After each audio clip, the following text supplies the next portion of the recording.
पैर और चप्पल। बीरबल बहुत नेक दिल इंसान थे। वह सदैव दान करते रहते थे और इतना ही नहीं, बादशाह से मिलने वाले इनाम को भी ज्यादातर गरीबों और दीन दहकियों में बांट देते थे, परंतु इसके बावजूद भी उनके पास धन की कोई कमी न थी। दान देने के साथ साथ बीरबल इस बात से भी चौकन्ने रहते थे कि कपटी व्यक्ति उन्हें अपनी दीनता दिखाकर ठग न लें। ऐसे ही अकबर बादशाह ने दरबारियों के साथ मिलकर एक योजना बनाई कि देखे कि सच्चे दीन दहकियों की पहचान बीरबल को हो पाती है या नहीं। बादशाह ने अपने एक सैनिक को वेश बदलवा कर दीनहीन अवस्था में बीरबल के पास भेजा कि अगर वह आर्थिक सहायता के रूप में बीरबल से कुछ ले आएगा तो अकबर की ओर से उसे इनाम मिलेगा। एक दिन जब बीरबल पूजा पाठ करके मंदिर से आ रहे थे तो भेष बदले हुए सैनिक ने बीरबल के सामने आकर कहा, हुजूर दीवान, मैं और मेरे 8 छोटे बच्चे हैं जो 8 दिनों से भूखे हैं। भगवान का कहना है कि भूखों को खाना खिलाना बहुत पुण्य का कार्य है। मुझे आशा है कि आप मुझे कुछ दान देकर अवश्य ही पुण्य कमाएंगे। बीरबल ने उस आदमी को सिर से पांव तक देखा और एक क्षण में ही पहचान लिया कि वह ऐसा नहीं है जैसा वह दिखावा कर रहा है। बीरबल मन ही मन मुस्कुराए और बिना कुछ बोले ही उस रास्ते पर चल पड़े जहां से होकर एक नदी पार करनी पड़ती थी।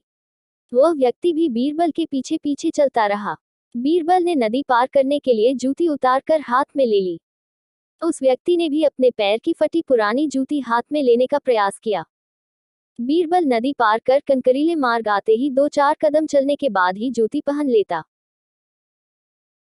बीरबल यह बात भी गौर कर चुके थे कि नदी पार करते समय उसका पैर धुलने के कारण वह व्यक्ति और भी साफ सुथरा, चिकना, मुलायम गोरी चमड़ी का दिखने लगा था, इसलिए वह मुलायम पैरों से कंकरीले मार्ग पर नहीं चल सकता था।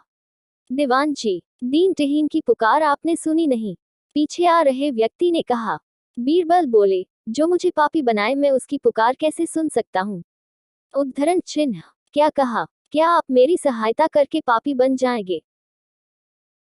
हाँ, वह इसलिए कि शास्त्रों में लिखा है कि बच्चे का जन्म होने से पहले ही भगवान उसके भोजन का प्रबंध करते हुए उसकी माँ के स्तनों में दूध दे देता है, उसके लिए भोजन की व्यवस्था भी कर देता है।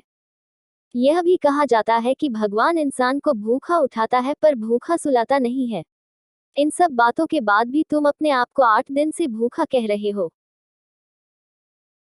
इन सब स्थितियों को देखते हुए यही समझना चाहिए कि भगवान तुमसे रुष्ट हैं और वह तुम्हें और तुम्हारे परिवार को भूखा रखना चाहते हैं, लेकिन मैं उसका सेवक हूँ। अगर मैं तुम्हारा पेट भर दूं तो ईश्वर मुझ पर रुष्ट होगा ही। मैं ईश्वर के विरुद्ध नहीं जा सकता, न बाबा ना। मैं तुम्हें भोजन नहीं करा सकता, क्योंकि यह सब कोई पापी ही कर सकता है। बीरबल का यह जवाब सुनकर वह चला गया। उसने इस बात की बादशाह और दरबारियों को सूचना दी। बादशाह अब यह समझ गए कि बीरबल ने उसकी चालाकी पकड़ ली है।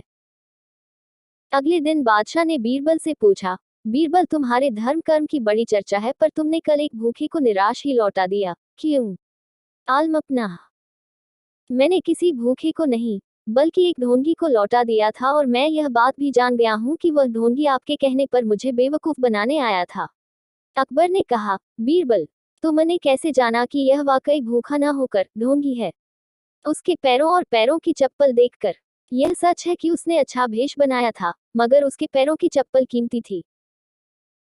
बीरबल ने आगे कहा, माना कि चप्पल उसे भीख में मिल सकती थी, पर उसके कोमल, मुलायम पैर तो भीख में नहीं मिले थे, इसलिए कंक की गड़न सहन न कर सके। इतना कहकर बीरबल ने बताया कि किस प्रकार उसने उस मनुष्य की परीक्षा लेकर जान लिया कि उसे नंगे पैर चलने की भी आदत नहीं, वह दरिद्र नहीं बल्कि किसी अच्छे कुल का खाता कमाता पुरुष है। बादशाह बोले, क्यों न हो, वह मेरा खास सैनिक है। फिर बहुत प्रसन्न होकर बोले, सचमुच बीरबल, माँ दौलत तुमसे बहुत खुश हुए। तुम्हें धोखा देना आसान काम नहीं है। बादशाह के साथ साजिश में शामिल हुए सभी दरबारियों के चेहरे बुझ गए।